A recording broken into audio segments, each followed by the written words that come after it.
السلام عليكم ورحمة الله وبركاته. دعوتنا خينا أكم جبت بجاء خيال عرّة منجرو حياتي في الكيسة في نمون نجرالين نجرالي إسام برانكي كلويانا مالف وان محمد بريور بيجي برو فيديمو خرا إني برو فيديمو نسلين بينو إسام ليسي وكانت يفو إسام بريني أكسيتي مفاجأة يوكانو أجا إبسيسة إسام كلو إسام برو نجويانا كان برا تاوس حبيب وايوتي أقوى بيتالتي محمدي سوبريسي يا كوش ندور جرا كثير من ساعات بتنو.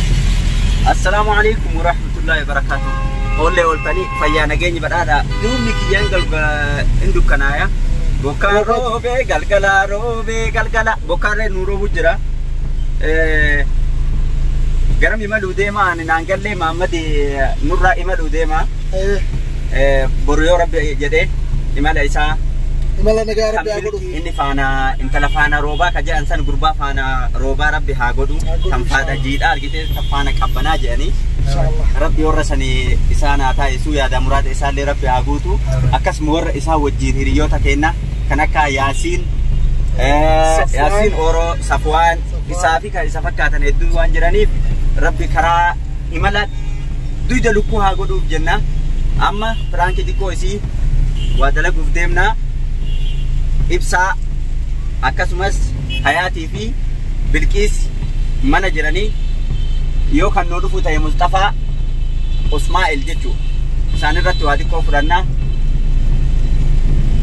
فرانكي دنسا سنينجرا إسانيف إمالا غاري وبلي سخينيا إمالا غاري جنة محمد أتيو مي إمال جت.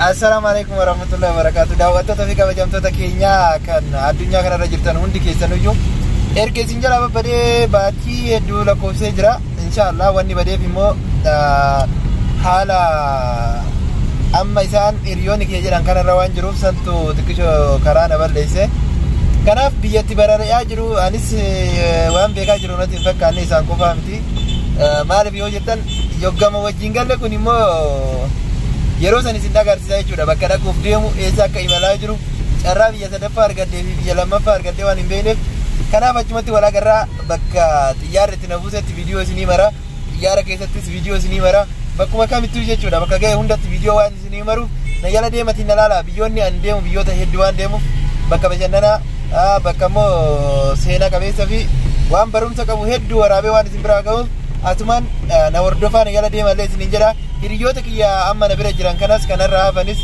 keessatti warra na bira jiran kana jechuudha galata isaanii akka jedhee ibsuu hin beeku isina kanaaf galateeffatan fedha garam yoo jettan karaa channel isaaniitiin seentanii subscribe gochuuf share gochuu jajjabeessuun akka bira naaf dhaabatan maaliif imala kiyya ka guyyaa boruu kanarratti jechuudha akka inni naaf milkaa'u hanga sa'a kana jechuudha na bira jiranii amma galgalaaf deemaa jira kanaaf galgalaaf waan deemaa jiruuf hanga sa'a kana na bira jiranii isin immoo bira naaf dhaabbadhaa naaf jajjabeessaa isiniin jedha arra nuti qaaman gargar baanus onneen ta'e immoo wal bira waan jirtuuf walitti deebinaa hiriyoon xiyyaasa akkana yala gaddan hin fedhu gammachuun isaan guyyaa irraa na duuba dabarsan hedduu natti tola waan ta'eef kanaaf natti tola inshaallah piraanki akkuma isaan jedhan piraanki isa irratti wal agarraa turtiin keessan nu wajjin haa ta'u assalaamu alaikum warahmatullaahi wabarakaatuh. دي بيجي وانا سيقول شو اسمه دي هو عليك الرياض كله ها ربنا جاي نقل شو وانا جمس هدو جرا بس بساتشو نفط ما وانا جمس وانا دجامي واسد دجام هدو جرا إبسون دندي سكرو إبسون فداي إبسي خواص أنتي كتكو إبسون فدوهاني سلا إبسي لفجر من تيمي حفلة غوني ذاك تيجي سوينا ولا الناس نما جروب تيجي تخيس عن نمتكو جروبي كوماسون تين كوبريسات يا ماشي أرتستي قدامنا والله رقاقية مرة أيوة أنا فيني قافة والبرني أصلاً عملت والبرني تي دراما ورابو ديم أو أشيت والبرني أما خاكم متلا فرا خاتني اللي ديوم دينا ومدتر فلتهم قبل والله مش معقول أما أنا خجيب جدا سا راكي هذا لو جدا سا هنا من نيجي والله لا من لي ديمو يعني أنا بويا جرار غانجت كولين دلقو كولي أول كولي يادول جيرو يوسف برادين ما تسيت دعامة مي gara saniin ammoo hedduu takka ni rifadhe wayitaa ni reefuu tana natti beektee bilbilee. Ammoo inni gara biyyaa ka'uudhaafan hedduun gammade maaliif namni kun wayitaa nama bakka qabu jechuudha. Ayyee anis kanaafuu waan dafee yeroo gabaabtuu keessatti biyya galuu barbaadu. Lammiin teenya karaa kana dhufteeti Yaman kana keessatti rakkatu jirti hedduu. Kanaafuu namni asirraa yoo namni galu hedduu takka bareedaadha. Ammoo maama galuudhaaf hedduu wanti natti dhagame akka nama tokkotti jechuudha. Hedduu ni rifadhe wayitanii natti himu. Isaan qofaas baay'een gaddee ture yoo baay'ee na dhagame. Maaltu na dhufe dhugaan sitti himan? Maaliif namni waliin nyaattee dhugdu tokko yoo addaan baatu sitti dhagama. Maaliif osoo anis isaa waliin deemu ta'e yoo sila baay'ee natti tola ture. Isaan raafuu kiyya hin galu. Wal barannee wajji nyaannee wajji dhugnee akka obboleeyyaniitti ogguun deema jaanna turre wadda hundaan. Saniifuu inshaallah du'aa eegoon obboleessa fayyadaa idumaashee riyya qaadee rabbiin nagaan isaa geessu gufuu malee gufaata malee du'aa eegoon. Doona dhageeme maaliif nuti yuutubaroonni yuutubara qofa osoo hin tahin obboleeyyan. Akka ilmaan abbaa tokkootti wal cinaa dhaabbannee wajji hojjannee wal gargaarree waan takka hojii akkuma Oromoon jettu bultiin wasaasaadhaa gama qaban malee bultiin ijaaramtu sanitti jireenyi keenya gama qabnee waan dhaabbachaa turreef hedduu wanni san dhufti. Waan kana ta'eefuu waa hedduutu na dhageeme maaliif obboleeyyan kiyya ka wajji nyaannee wajji dhugnee jiruun baqaalleen ka wal nu barsiistu yoo taate nuti obboleeyyanii akka ilmaan abbaa tokkotti ilaala bakka feene yookaan karaa feene walitti haa dhufnu ammoo akka ilmaan abbaa tokkotti wal laalaas akka beekamuttis yuutubaroota biyya biraa keessa yuutubaroonni wal jaalatee walitti maxxanee wajji hojjetee wajjiin waan takka wajjiin qabu akka yuutubaroota Yaman jeetti namana akka nama tokkotti akka yaada kiyyaatti. Dubbachuullee natti ulfaata beektaa. Yeroo inni ganama na bilbilee deemna naan jedhu.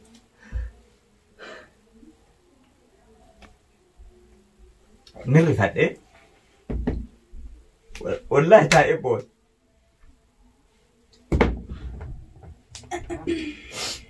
Maaliifi isaan qofa doon ta'in Yaasiin Safwaan wajji jirraa naan jedhu bas waan jedhuufi akka ta'u dhabe. Garuu maaliif gammaddee tan gara fuula biyyaa deemuun gammachuudha. Immoo addaan ba'ullee walitti deebinaa bara biyyee inshaallah namni argitee hanga wajji nyaate hanga wajji dhuguu wal cinaa dhaabbachuun waan guddaadha. Maali fakkeenyaaf yuutubaroonni Yaman kan jiran kun akka waan rabbi wal filatee walitti fideeti. Yoo yuutubaroota bakka biraa dhageenyu anamma waan hunda namni na barsiise Abdunaasiritti aanee isa waa'ee dhimma yuutubaa kana jechuudha. Amma of danda'e alhamdulillah waadanuu nama barbaadu akkasuma kan galateeffachuu barbaadu Sa'iid abbaa nama maraa jechuudha. Yoo bakka biraa yuutubaroota biyya biraa jiran dhageenyu tarkaanfachuuf maallaqa si gaafatanii jiran. Taatota taatee dalaguuf maallaqa si gaafatanii jiran. Kun immoo akkasii miti. Kootu diraamaa sirraa qaba. Kootu waliin dalagaa qabnaa jennaan baasii ofii baasee namarraayyuu baasee ka ofiin dalagan akkasitti deemee gala. Isaan kunneen addaan bahuu kennatu har'a natti dhagahame. Maali kaayoo walitti dhufnee kaayoo aartii guddisuuf akka jirrutti biyya caccabdee tana keessatti. Dhugaa dubbachuudha kana argataaleeti jechuudha. Kaleessa dhingada galgala naa bilbilanii dhingada galgala yookaan naa bilbilan akkanan seene dhaqeetumaan waan baatii lama akkana yookiin baatii takkaaf cinaa waan turu se'ee tureyyuu guyyaa kaleessaa nu fuudhaniitiin yoo duunnee waan hunda xumurru baay'ee nu rifachiisa. Maaliifuu guyyaa tokko booda ni barartan nun jennaan. Wallahi gadda hedduutti natti dhagamee rifannoota yeroo san rifadhe dubbachuu hin danda'u. Maaliif tokkoffaa waliigalatti jechuudha hiriyootni teenya warreen as magaalaa kanatti wal barree yuutuuba wajjin dalaynu san malees jechuudha warreen wajjin hin dalaynis ka jaalala hedduu waliin qabnu hedduutu jira jechuudha.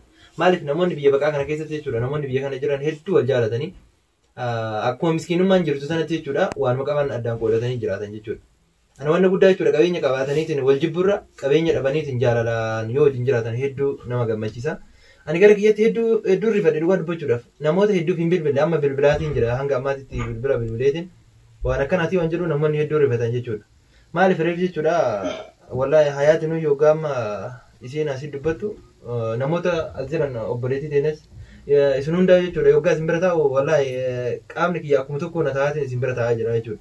Maaliif waggaa lamaan kana yookaan yaadattu taate boonayyaa gaafa geggeessinu yeroon isaanii baay'ee achi dheeraa ture waan achi dheeraa ta'eef haala hundaa sirreessinee wajjin teennee geggeessinee rifannoonni guyyaa sanis jechuudha akka qaamni tokko nurraa hir'ateetti jechuudha kayaan akkasumatti immoo hir'uudha jechuudha maaliif inni nurraa deemee achi jira nuti immoo hanga sanis gorsa inni guyyaa sun nu gorse akka nu tokko taanetiin wajjin fiixa baanu gorsa san fudhannee wajjin jira jechuudha. Walumaa galatti jechuudha waan warri yuutubaroota biyya keessatiifis biyya biraatis waan dhaamu barbaadu jechuudha. Nuti obbolaawwanii nama tokko jechuudha qarqaaruuf yookiin guddisuuf nama aartii karaa aartistitti bahu tokko namni tokko yoo ati barsiiseette si caalaa gaafa si caalaa namoota kaaniin barsiisaa jechuudha namoota hedduu lafa waa dhufan warreen aartii dandeettii aartii qaban biyya kana jijjiiruu warreen danda'an hedduutu jira jechuudha. Ani kophaa kiyya yookiin waan yuutuubiin naa kabalu san kophaa kiyya nyaachuun sun anaaf bu'aa naan qabu hanga danda'u tokkorraa waan danda'u tokko yoo nama barsiisee jedhe innis immoo waan danda'u tokko na barsiisaa jechuudha. Laakiin waan danda'u san ani dhoyseeti yoo kamallaqa qofa irraa fudhadheeti waan san dhoysaan kan sirreessuuf taate gaafa ani dhoyee nutu barsiisa waan san aartii kana nutu nama dhaalchisuu danda'a. Kanaaf yuutubaroonni wayyaman jechuudha hedduu nama gammachiisanii maaliif waan as jiru qofaaf miti waan isaan keessa jiru osoo hin taane hedduu wal qarqaaran. Inni guddaan Sa'id irraa jechuudha Sa'id namoota hedduu barsiise anas na barsiise hunda keenya jechuudha isa akka bakka kanaan nu ga'e. Isarraa ammoo nus barannee jechuudha waan gaariidha waan nu barsiiseef jecha isarraa baranneetiin nuti akka namoota biraatiif fakkeenya taatu nu taasise jechuudha. Amma fakkeenya yuutubaroota Masrii biyyoota biraa keessa jiran hedduutu jira jechuudha yuutubaroonni keenya. Isaanis jechuudha fakkeenya akka gaarii ta'anii fi namoota chaayinal isaanii xiqqaata sheer godhanii fi guddisanii fi akka isaan of danda'an akka taasisan abdiin qabaa dhaamsan dabarsu kana kan biraa immoo gaafa biyya galte aartii kana ni dhiistaa kan jedhuuf dhiisuu hin danda'u maaliif dhiisuu hin dandeenye kaayyoo hedduutti qabaan waa'ee aartii irratti jechuudha kaayyoo hedduu qabaa. Abbaan fedhee dhiisuu osoo naan jedheeti dhiisuu hin danda'u. Maaliif hanga aartii Oromoo takka bakka isiin geetu takka geessisutti abdii muradhee dhiisuu hin danda'u. Kanaaf ammas yoo galeessi jedhe niin dalagaa inshallah waan hundaafuu wal bira jirra waan ta'eef wal qarqarraa sheer walii goon akkuma duraanitti jechuudha.